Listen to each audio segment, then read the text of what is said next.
Well, we're going to have a meeting with Vladimir Putin, and at the end of that meeting, probably in the first 2 minutes, I'll know exactly whether or not a deal can be made. Because that's what I do. I make deals.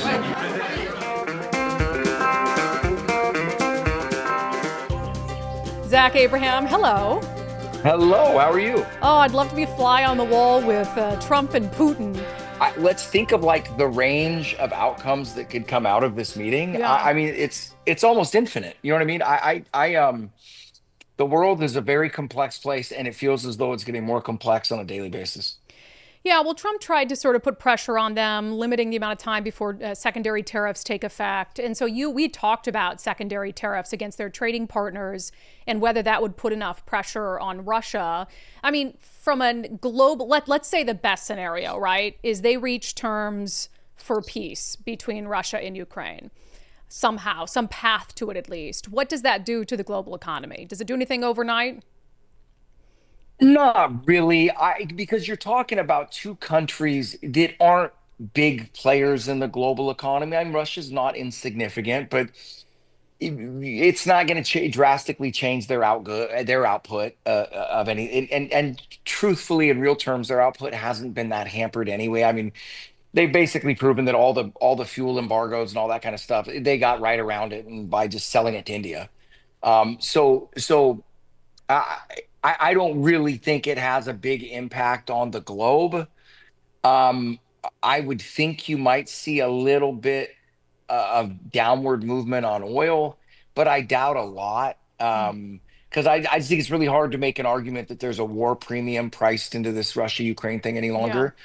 Not with oil trading where it is. So I doubt it has a big impact. One of the things I think Trump is really smart about is, he looks at leaders and kind of knows, I guess, what they want. I mean, he talks a lot about like Russia could be so wealthy. Russia could be such a wealthy country if it just got out of this war and stopped spending all this money in Ukraine. He did that in the Middle East too, is like, I want everyone to have an opportunity to share in all this wealth. You can't appeal to a Vladimir Putin with your heart. Like, oh, people are dying, Russians are dying. He doesn't care. But money, maybe he does care about that. And look, yeah, I mean, and part of it's just culture, right? Yeah. Like, the Russian culture is by definition, it's tougher, harder. Mhm. Yeah, not going to be able to pull on the heartstrings quite as easily. Um, it's interesting. Because I think Trump is much better at reading the tea leaves with this stuff than most people give him credit for. I don't think that he's as much of a bull in a china closet as is perceived. That being said, I really don't know that this is nearly as much about economic gains for Russia. Hmm. Is it is for them for what they see as security, Yeah. and what they see as um, rightly or wrongly something that they see as theirs. And people go, rightly or wrongly, are you a Russia apologist? No, but I mean, I just think that there's a lot more nuance in this situation than gives credit for being. I mean, you're talking about, we're using words like invasion and all this kind of stuff, and it's like, guys, I think it's important to point out that these are countries that have shared the same borders, back and forth multiple times over the last several hundred years. So this is a pretty long storied relationship, and Ukraine has incredible strategic advantages due to its access to, I believe it's the Black Sea. If I'm misquoting that, it's wrong, but um, that's of huge importance. It's a huge export station for Russian gas. Then you look at the bread basket that is the Crimea, which is why they moved into there. But more importantly, if you had an invading force going into Russia, effectively, and I'm not a geopolitical military expert, but effectively, the only real viable path in via land would be that pathway through Ukraine, and so that's always been seen as a very strategic. Um, the reunite the USSR types that were Hmm. inside, and Putin has been rumored to be one of those guys. There was kind of a reunification. I think that they feel very similarly about Ukraine as China feels about Taiwan. And I think a lot of people, for whatever reason, lack the nuance or maybe even the desire to try to understand these things. But it's got all these situations around the world where I don't really know what the incentive is. I mean, the other thing is, I think there's probably an element of Putin where he feels like he's fighting for his country's survival. And people go, what do you mean? He's not the one threatening. You got to look inside of Russia. I mean, their demographics are horrific. I mean, but if something doesn't drastically change the arc of the demographics, you're talking about a country that by 2050 may not really have enough people to be a country. I mean, you're looking at population collapse. So I think and the reason I think that these are important things to bring up is I think the Russians, one, I think it's clear, are far more committed to this Ukraine thing than anybody thought on the Yeah. outset. And I think a big reason for it is what I just said. I think that they are far more desperate to turn the tide on some of these things than the world is giving them credit for. And I think the reason that's important is, desperate people do desperate things. Well, if they're worried about population collapse, they probably shouldn't kill off most of their young men of reproducing age in a war, Yeah, I mean, that's not helping, is it? Right? I don't. The frustrating part about this whole war for me is it doesn't really matter what you think, right? That it is completely pointless for this war to continue on. Yeah. Because you just keep having people dying. And as the body count goes up, when you look at where both countries are, neither has an incentive to give in. Yeah. They just don't. Russia's put too much blood and treasure in the ground. Ukraine's held out this long. Why would they give up now? I just don't see. It's a mess. Yeah, It's a mess. and I'm not an expert on Putin or the conflict by any means, but I think all of us know enough about him and his personality that he's not going to walk away with nothing or for nothing. No. So Trump has to bring something significant to the table. What I just want to see, almost more than anything else, I mean, stopping war is great and all of that. I want to see what kind of creative ways the media spins this if Trump helps reach a deal. If Trump helps end the war in Ukraine, I can't wait to see how the media is going to paint that as actually a bad thing or not his accomplishment.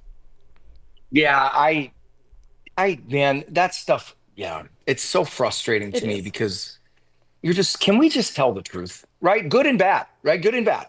Can we just tell the truth? And can we as people just demand it? Like where did that old attitude go of, hey, we don't need the truth filtered for us. Wherever it takes us, we're big boys, we're big girls, we can handle it. I'd rather know the truth. Yeah. But I mean, it's, I was just listening to an interview about the CIA classification and how there's a lot of stuff that should be released that the CIA isn't releasing.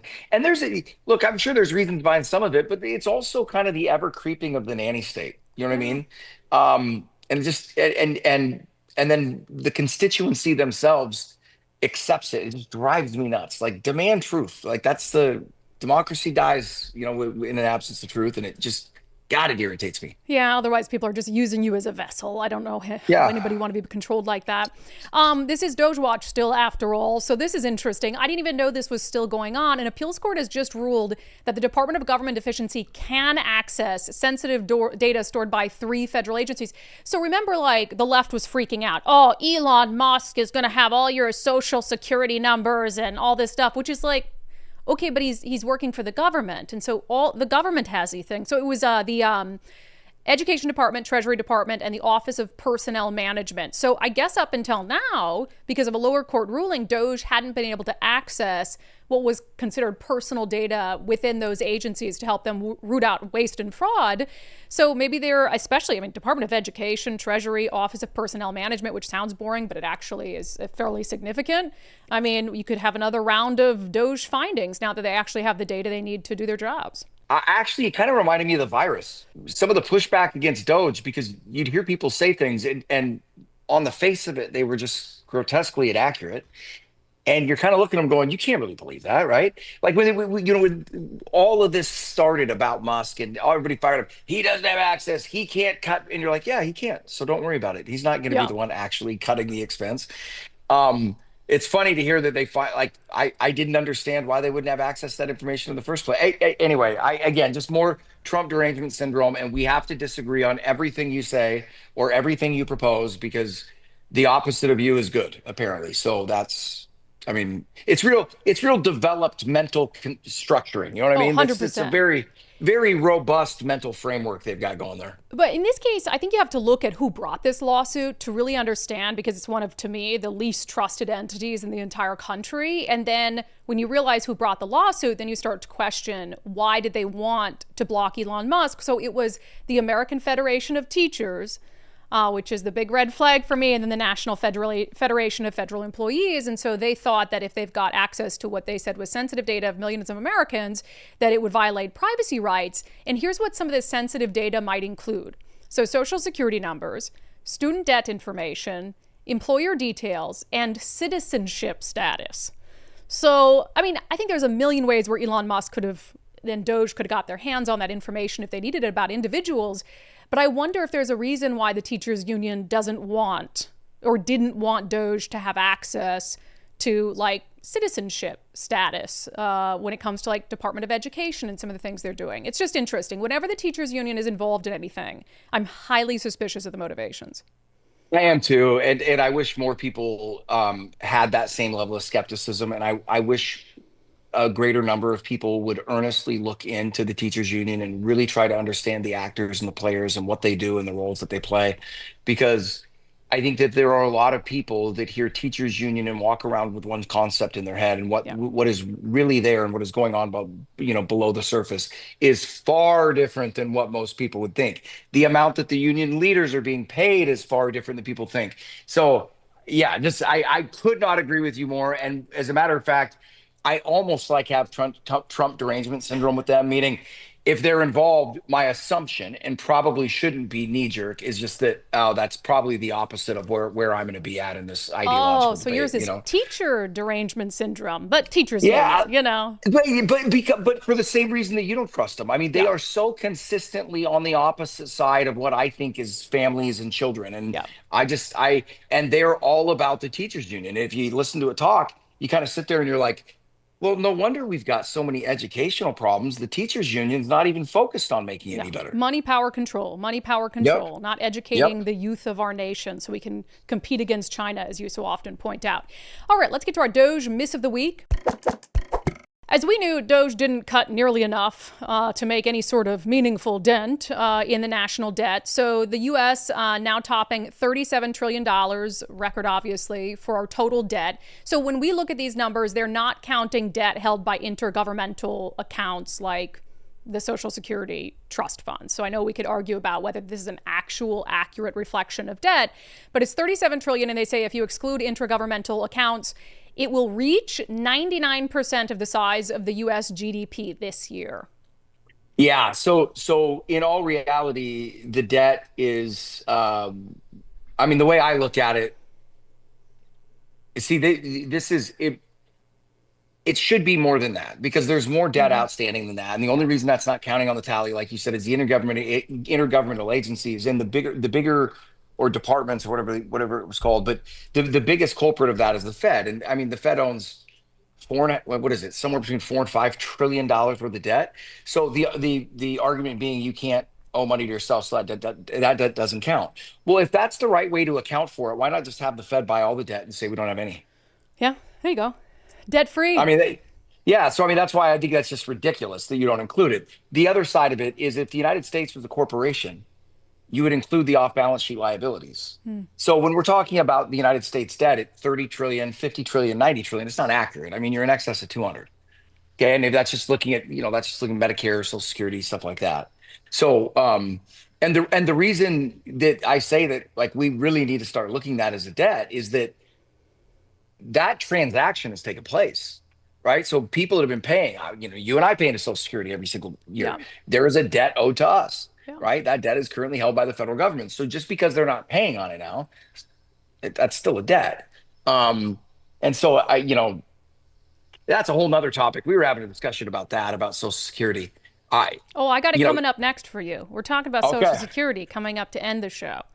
Okay, I won't hop ahead then. I know you just love talking about Social Security. Favorite topic. Yeah, I mean, even if DOGE had been able to do its very lofty goals of cutting, which obviously they didn't accomplish, it would have been like so minuscule in comparison to where our national debt is and bought us just a tiny little bit of time. But And I'm not saying don't cut anything if you can't cut enough to matter. I mean, obviously I support anything that they're doing, but it just gives you a picture of just how bad our debt is. All right. In DOGE adjacent news, Social Security. So they're talking about insolvency, obviously, which is a foregone conclusion if nothing changes. So its two main trust funds are projected to reach insolvency in 2034, which is really not that far away. Like that's just around the corner. So there's obviously two options, right? You can cut benefits. Or you can increase taxes and have people paying more into Social Security. What do you think if those are the only two options, cutting the benefits or like lowering benefits or increasing the input? What do you think? Ironically, I don't think that I think initially they won't do either.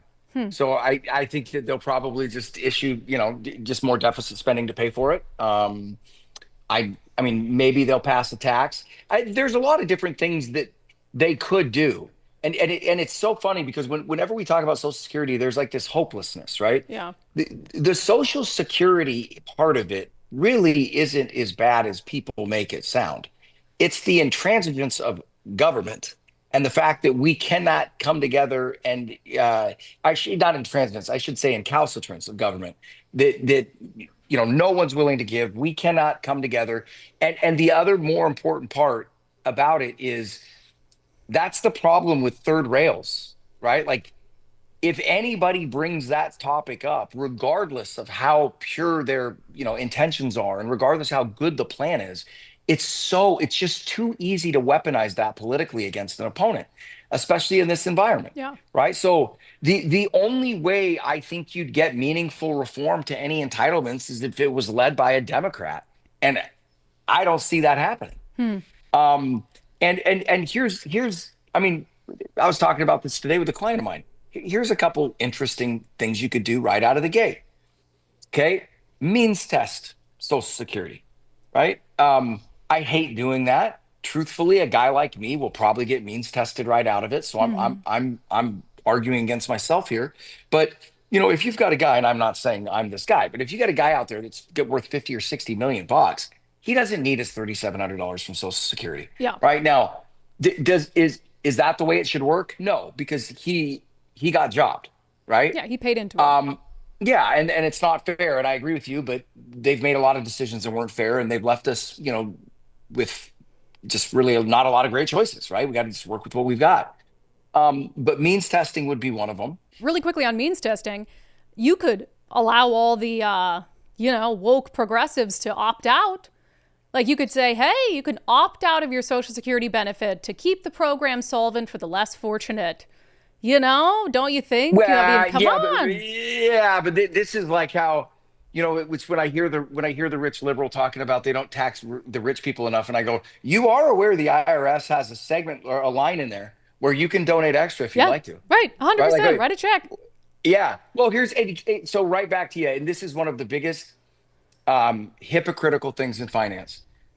All the guys that you'll hear saying that tax me more, they're all taking advantage of the carried interest loophole that only exists because guys that are billionaires run hedge funds and they grease politicians to keep it. Like, close that loophole tomorrow. Right now, is that gonna and is one of these things a one-off fix? No, but I think that's where you're going to have to get there, right? You're going to have to take, small, that would be a bargaining chip, I would say, for the right side of the aisle, right? Sit there and go, hey, we need you to do this, and we'll throw the carried interest loophole on the table, Yeah. And so you're going to have to get some horse trading like that. I just think in this toxic political environment, it's an election killer if you come out talking about the reduction of any benefit, specifically Social Security. So yeah, but then people are going to be real mad if it gets cut, because my understanding of it is there's an automatic benefit cut by law if the two main accounts are insolvent. And so, I mean, they could change that, right? In theory, they could change the law, but you'd be talking about an estimated 24% benefit cut for the average American. That's according to the Committee for Responsible Federal Budgeting, which is nonpartisan. That, or you would immediately raise payroll taxes by 3.65 percentage points to try to make up for the shortfall. Yeah, I was unaware. It's kind of a confusing backdrop because I Yeah. know this. Social Security it is a general obligation of the federal government. And that was changed back in the day, back in the 60s when they raided the lockbox to begin with. Um, so I'm not sure about the procedures, but again, if we're looking at any potential disaster that can be avoided by both parties voting to print more money, that's what they're going to do. Yeah. Yeah. I You know, mean, they they'll can just find a way out of anything rather than do what's responsible. Yeah. yeah, and here's and just I always go back to the politics of it. Why? Because it'd be too easy to win an election if your opponent was advocating for the other side of the argument, right? Yeah. That's that simple to me. Oh, 100%. All right, Zach Abraham, thank you so much. You're not here next week, but we'll be back the week after that. Yes, I'm going to be fishing next week with my boys. Oh, I So, love that so much. Oh my yes, gosh. gonna be Build fun. memories, take pictures, all the stuff. You bet. You bet. All right, see you later. All right. Thanks a lot. Good to see you, ladies.